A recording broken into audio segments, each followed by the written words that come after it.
নমস্কাৰ আজিৰ ভিডিঅ'টোৰ বিষয় হৈছে জয়নিং লেটাৰ যিসকলে এলপি ইউপি আৰু হাইস্কুলত চাকৰি নতুনকৈ লাভ কৰিছে সেইসকলে কেনেকৈ জয়নিং লেটাৰ লিখিব ক'ত জমা দিব সবিশেষ কথা এই ভিডিঅ'টোৰ যোগেদি মই বৰ্ণনা কৰিম যিসকলে নতুনকৈ চাকৰি পাইছে এই ভিডিঅ'টো শেষলৈকে চাব উপকৃত হ'ব পাৰিব এতিয়া মই প্ৰথমৰ পৰা দেখুৱাই গৈছো যে যিসকলে এলপি বা ইউপিত চাকৰি পাইছে সেইসকলে to the block elementary education officer যিটো ব্লকত পাইছে সেই ব্লকটো লিখিব আৰু ডিস্ট্ৰিক্টটো দিব এনেদৰে লিখিব আৰু যিসকলে হাই স্কুলত চাকৰি পাইছে সেইসকলে যেহেতু ইন্সপেক্টৰ অফ স্কুলৰ জয়েন কৰিব লাগিব গতিকে হেতু হেডিং দিব মানে ইন্সপেক্টৰ অফ স্কুল আৰু সেই ডিস্ট্ৰিক্টটো লিখিব কোন ডিস্ট্ৰিক্টৰ ইন্সপেক্টৰ হয় গতিকে প্ৰত্যেক জিলাতে ইন্সপেক্টৰ অফ স্কুল আছে বিদ্যালয়সমূহৰ পৰিদৰ্শক আছে গতিকে ইন্সপেক্টৰ অফ স্কুললৈ উল্লেখ কৰি পেলাই লিখিব ঠিক আছে তাৰ পাছতে নেক্সট আছে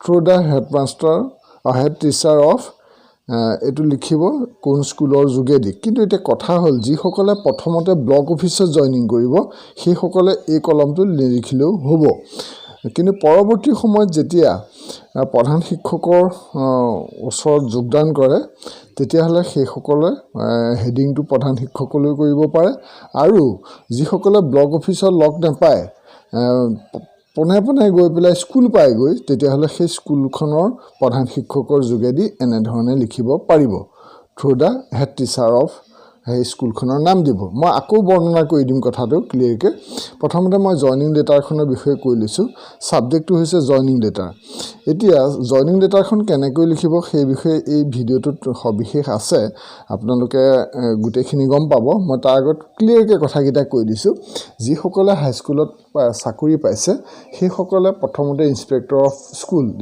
অফিচলৈ যাব ইন্সপেক্টৰ অফিচত জয়নিং লেটাৰখন ইন্সপেক্টৰলৈ উল্লেখ কৰি পেলাই এনেদৰে লিখিব ইয়াতে ব্লক এলিমেণ্টাৰী এডুকেশ্যন অফিচাৰ নিলিখি ইন্সপেক্টৰ অফ স্কুল বুলি লিখিব ঠিক আছে আৰু যিসকলে এলপি ইউপিত পাইছে তেওঁলোকে প্ৰথমে গৈ পেলাই সেই ব্লকত জয়েন কৰিবগৈ প্ৰথমতে গৈ পেলাই ক'ত জয়েন কৰিব য'ত চাকৰি পাইছে সেই চাকৰিৰ পৰা ব্লকত পাবগৈ মানে খণ্ড প্ৰাথমিক শিক্ষা বিষয়া কয় অসমীয়াত গতিকে ব্লক এলিমেণ্টাৰী এডুকেশ্যন অফিচত জয়েন কৰিব সৰ্বশিক্ষাৰ কন্টেক্সুৱেলে হওক কিংবা ডি ৰেগুলাৰ পোষ্টতে হওক ব্লক এলিমেণ্টাৰী এডুকেশ্যন অফিচত জয়েন কৰেগৈ সাধাৰণতে আৰু সাধাৰণতে টাউনৰ স্কুলবিলাক হ'লে তেতিয়া ডিআই অফিচতো জয়েন কৰিব পাৰে ডেপুটি ইন্সপেক্টৰ অৰ্থাৎ গতিকে আপোনালোকে গৈ চাব গৈ পেলাই প্ৰথমতে ব্লক অফিচলৈকে যাব এতিয়া ব্লক অফিচত বা ইন্সপেক্টৰ অফিচত জয়েন কৰাৰ পাছত কথাটো অলপ বেলেগ হয় যে ইন্সপেক্টৰ অফিচৰ নিয়মটো হ'ল যে ইন্সপেক্টৰ অফিচত যিসকলে জয়েন কৰিব হাই স্কুলৰ গেজেট টিচাৰসকলে সেইসকলে ইন্সপেক্টৰ অফিচত যোগদান কৰাৰ পিছত তেওঁলোকক কোন স্কুলত চাকৰি পাব সেইখিনি পোষ্ট কাউন্সেলিঙৰ যোগেদি সেইখিনি নিৰ্দিষ্ট কৰি দিব আৰু নিৰ্দিষ্ট কৰি দিয়াৰ পিছত সেই কেণ্ডিডেটসকলে সেই নিৰ্দিষ্ট স্কুলখনলৈ যাব নিৰ্দিষ্ট তাৰিখত আৰু সেই স্কুলত গৈ পেলাই প্ৰধান শিক্ষককো এখন জয়নিং লেটাৰ দিবগৈ তাতে হেডিংটো কি লিখিব টু দা হেডমাষ্টাৰ বা প্ৰিন্সিপাল সেই ধৰণে লিখিব সেই স্কুলখনলৈ উল্লেখ কৰি পেলাই লিখিব ঠিক আছে এনে ধৰণেই হ'ব গোটেই বিষয়টো একেই হ'ব মাত্ৰ হেডিংটো অলপ বেলেগ হ'ব আৰু যিসকলে এলপি ইউপিৰ হয় তেওঁলোকে যেতিয়া নিজৰ স্কুলৰ প্ৰধান শিক্ষকৰ ওচৰত যোগদান কৰিবগৈ তেতিয়া প্ৰধান শিক্ষকলে উল্লেখ কৰি পেলাই এখন লিখিব জয়নিং লেটাৰ আৰু প্ৰধান শিক্ষকৰ যোগেদি ব্লক অফিচলৈ লিখিব আৰু প্ৰধান শিক্ষকৰ যোগেদি ব্লক অফিচলৈ লিখোতে কেনেদৰে লিখিব মই স্ক্ৰীনত দেখুৱাই দিছো to the block elementary education officer ডেছ ব্লক আৰু ডিস্ট্ৰিক্টটো লিখিব ঠিক আছে আৰু থ্ৰু দা হেডমাষ্টাৰ বা হেড টিচাৰ অফ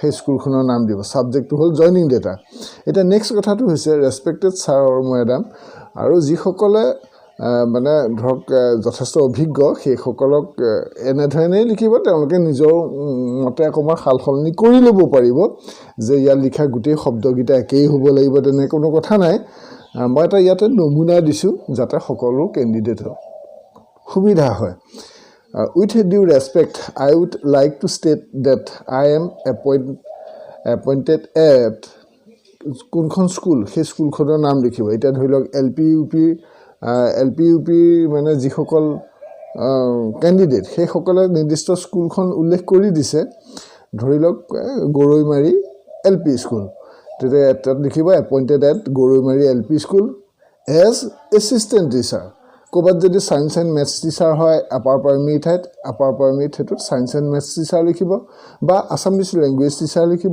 বা হিন্দী টিচাৰ লিখিব বা এছিষ্টেণ্ট টিচাৰ লিখিব যিটো পোষ্টত হয়।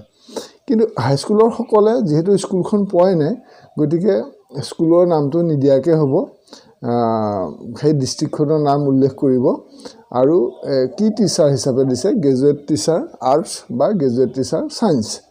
ভাইত এপইণ্টমেণ্ট লেটাৰৰ ইয়াতে নম্বৰটো দিব। আপোনালোকে এপইণ্টমেণ্ট লেটাৰখন চাব, তাতে এটা নম্বৰ আছে, এপইণ্টমেণ্ট লেটাৰখনৰ নম্বৰটো উল্লেখ কৰিব। ডেটেড মানে এপইণ্টমেণ্ট লেটাৰখনতে এটা ডেট আছে, সেই ডেটটো উল্লেখ কৰি দিব। তাৰপিছত আছে issued by the director of elementary education Assam. এতিয়া কথা হ'ল issued by the director of elementary education Assam, এইটো কাৰ কাৰণে হয়? L P U P regular পোষ্টৰ কাৰণে হয়, ডাইৰেক্টৰ অফ এলিমেণ্টাৰী এডুকেশ্যনে দিছে। কিন্তু সৰ্বশিক্ষাৰ চাকৰিৰ ক্ষেত্ৰত আপোনালোকে এপইণ্টমেণ্ট লেটাৰখন চাব, একেবাৰে শেষত চহীটো কাৰ আছে। যদি সৰ্বশিক্ষা অভিযান আছামৰ যদি ডাইৰেক্টৰে চহী কৰিছে তেতিয়া লিখিব issued by the director SSA বা সৰ্বক শিক্ষা অভিযান আছাম। বুজি পাইছে? যিসকলৰ regular post director of elementary এডুকেশ্যনৰ LPUP ৰেগুলাৰ পোষ্ট সেইসকলে issued by director of elementary education Assam লিখিব। Next, now I have already joined the school in accordance with the direction of the mention appointment letter enclose herewith. যদি স্কুলখনত join কৰে তেতিয়াহ'লে join the school, সেই স্কুলখনৰ কথাটো উল্লেখ কৰিব পাৰিব।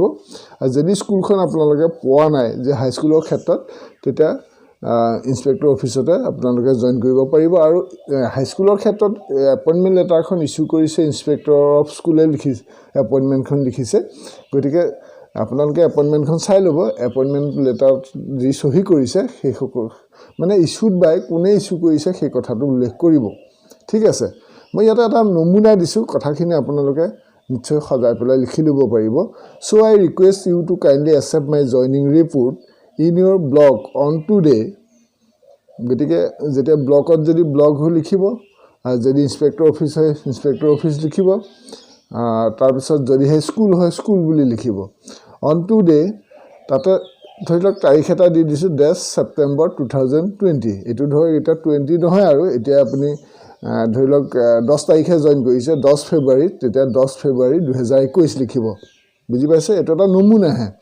ইয়াতে নমুনাটোত ছেপ্টেম্বৰ আছে কাৰণে আপুনি ছেপ্টেম্বৰ লিখিব নালাগে, যি তাৰিখে জইন কৰিছে সেই তাৰিখটো দিব। ইয়াতে ছেপ্টেম্বৰ 2020 বুলি আছে, কিন্তু আপুনি কি তাৰিখে জইন কৰিছে সেই তাৰিখটো দিব। কিমান বজাত জইন কৰিছে, আপুনি ধৰি লওক স্কুলত 9 বজাত জইন কৰিছে, গতিকে সেই সময়টো দিব।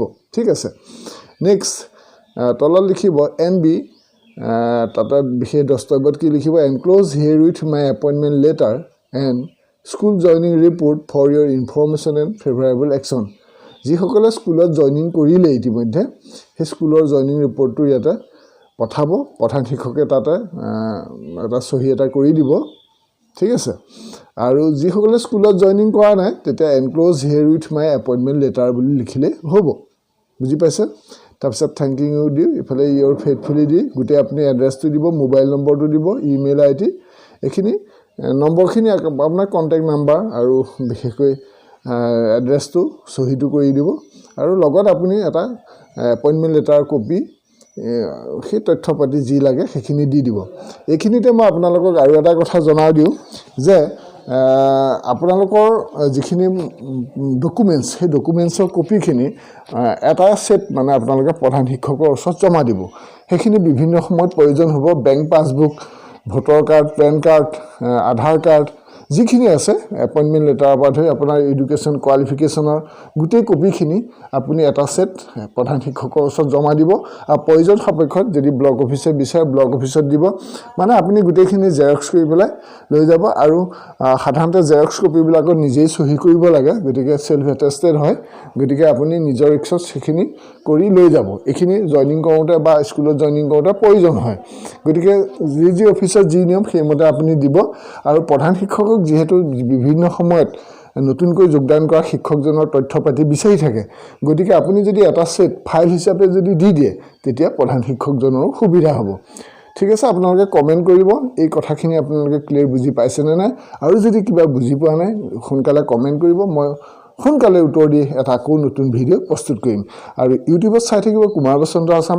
আপোনাৰ জীৱন যাত্ৰাত বিভিন্ন দিহা পৰামৰ্শৰে সফলতা কঢ়িয়াই অনাৰ ক্ষেত্ৰত কুমাৰ বসন্ত আছাম ইউটিউব চেনেলে যি ধাৰাবাহিক প্ৰচেষ্টা অক্ষুণ্ণ ৰাখিছে, এই যাত্ৰাৰ সমভাগী হওক আৰু আপুনিও উপকৃত হওক, সেই আশাৰে আজিলৈ ইমানতে ভিডিঅ'টো সামৰিছোঁ। ধন্যবাদ। জয় অসম।